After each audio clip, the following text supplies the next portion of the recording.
The dim lights of Danny's tavern flickered faintly over the worn wooden tables, casting shadows that danced across the walls to the low hum of country music. Friday night brought the usual crowd, laughter, clinking glasses, the soft murmur of conversations blending into a comforting background. At one corner table, two men sat side by side, their posture casual, their beers barely touched. They were Daniel and David Thompson, identical twins, 34 years old, seemingly just two men enjoying a quiet evening. But the calm that enveloped them was deceptive. Across the room, three off-duty police officers spotted them. Brett Coleman, flanked by Rick Torres and the younger, visibly intoxicated Jake Morrison, stepped forward, his voice cutting sharply through the ambient music. "Hey, you two.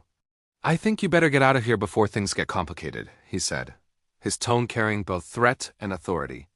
Daniel didn't look up from his bottle. "Is there a problem, officer?" he asked, his tone steady, unsettling in its serenity. Rick Torres noted the twins' composed posture, while Jake Morrison laughed, too drunk to recognize the danger. Brett, oblivious, leaned forward, resting his hands on the table, trying to impose dominance. "This isn't exactly the kind of place for people like you. We don't want any trouble." David finally lifted his gaze, meeting Brett's with a serenity that unnerved even the most confident. There was no fear there, only a composed awareness that had been honed over years of experience. Experience Brett couldn't possibly comprehend. The bar seemed to hold its breath as the twins exchanged a fleeting glance, a half-second of silent communication that spoke volumes. They were assessing, cataloging, planning without a word. Brett continued, oblivious to the danger, his colleague Jake jeering, "We run this town, you understand?" David's voice, soft and measured, broke the tension, almost pitying in its tone. "Interesting that you should say that," Daniel finally spoke, still calm. "Let's finish our drinks and leave. No fuss." The words were simple, but the weight behind them, built on decades of experience surviving situations far deadlier than a bar confrontation, was unmistakable. Brett slammed his hand on the table, but for all his aggression, the twins remained unshaken. Every detail, the officer's stance, the slouch of the intoxicated Jake, the positioning of hands near holsters, was silently noted and processed. In that moment, the tavern wasn't just a bar. It was a chessboard, and the twins were already several moves ahead, prepared to turn what seemed like a casual threat into a lesson in underestimated power. As Brett grew more aggressive, shoving Daniel's shoulder, the twins remained unervingly calm. Flashbacks of teenage encounters with racial profiling flickered in Daniel's mind, past humiliations fueling present patience.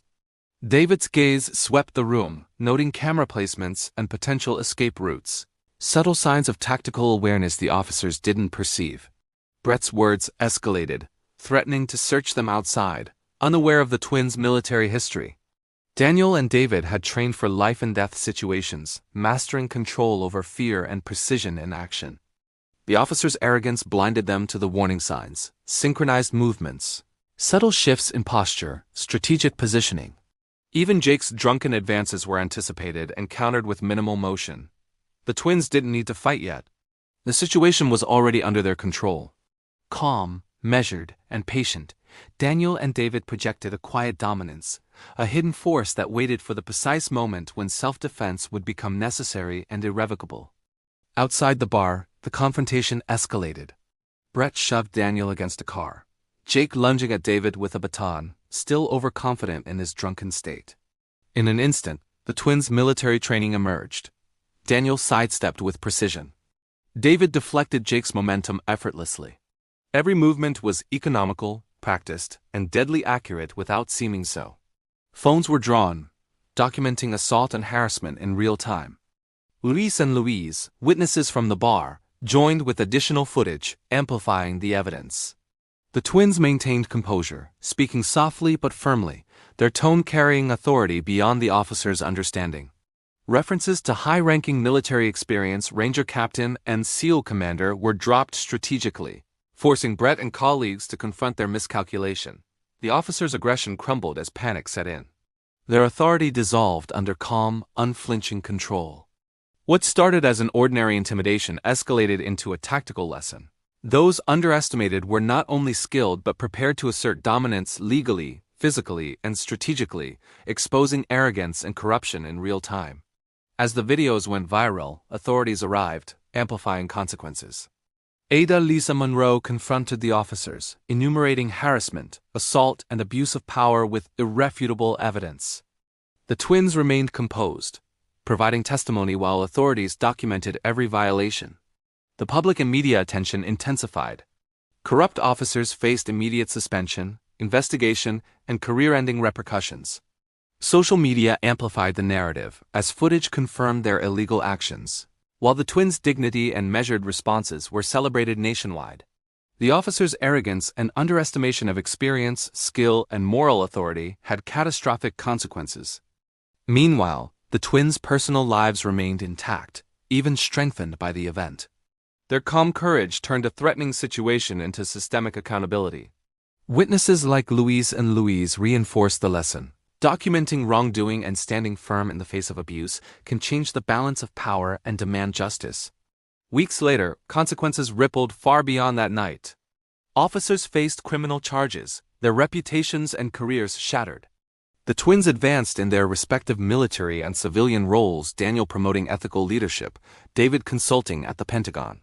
The bar became a symbol of courage and accountability, while victims previously silenced found a voice. Social media amplified the story, creating a national dialogue on power, prejudice, and justice. The twins' strategy demonstrated that true strength is patience, skill, and dignity rather than brute force. Arrogance and prejudice, when unchecked, crumble before competence and moral clarity.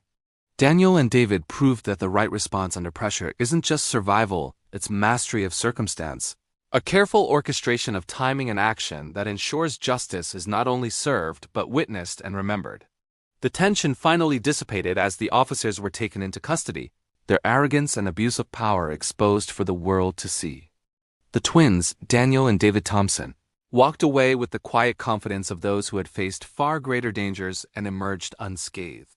The bar returned to normal, yet the night left a lasting mark, proof that courage, skill, and dignity can confront even the most oppressive authority. Social media amplified the lesson. Arrogance always falters before competence, and prejudice always collapses when met with character and preparation. Daniel and David's actions reminded everyone that true power is not in intimidation or badges, but in patience, intelligence, and moral courage. Their victory was not just personal. It was symbolic, inspiring others to stand firm in the face of injustice. And as the city watched, one truth echoed clearly: justice knows no color, and dignity, once harnessed, cannot be shaken.